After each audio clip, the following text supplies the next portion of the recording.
Myth there is an old belief, older than the temples, older than the roads that lead into these mountains, that beneath the water, beneath the stone, something ancient sleeps. The Naga. Not a monster. A guardian. The keeper of thresholds. The line between the world of noise and the world of the sacred.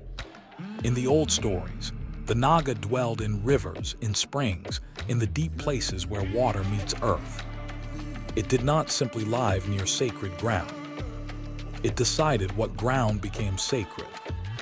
They say the Naga sheltered the Buddha himself, coiled around him for 7 days and 7 nights, shielding him from the storm, while he sat still enough to become something greater than he was. Protection.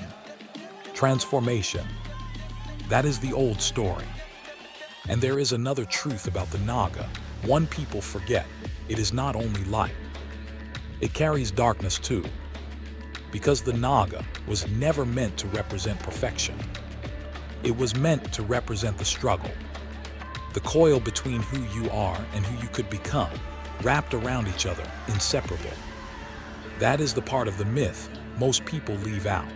For a long time, this land was quiet, waiting. The springs still ran. The mountains still stood watch.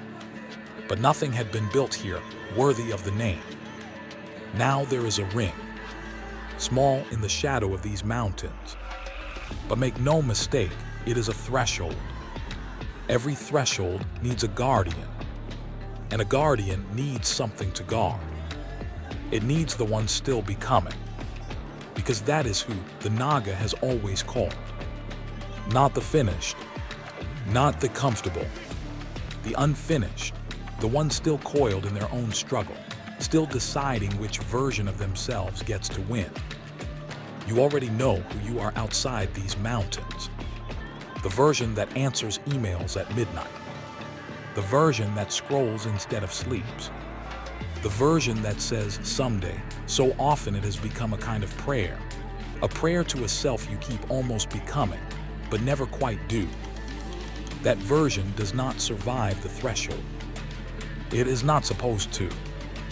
Here, the body is tested first, because the body is honest in a way the mind rarely is. It cannot lie to you about what it hasn't trained.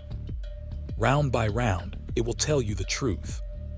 And for the first time in a long time, you will have no noise loud enough to drown that truth out. But the body is only the entrance. The real trial is quieter. It happens in the ice bath, when everything in you begs to quit before you actually need to. It happens in the stillness of the mountain at night.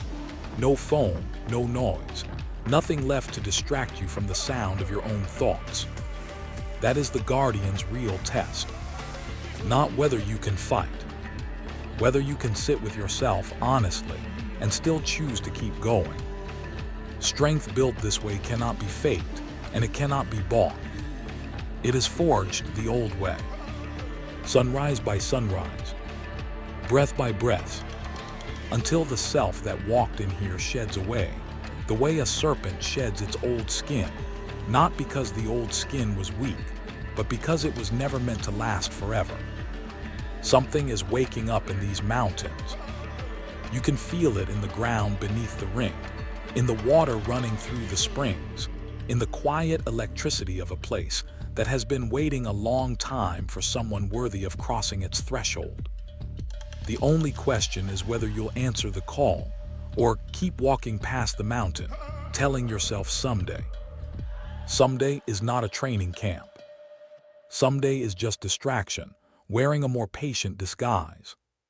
This is Naga Royals, the soul of the Naga, forged in the mountains.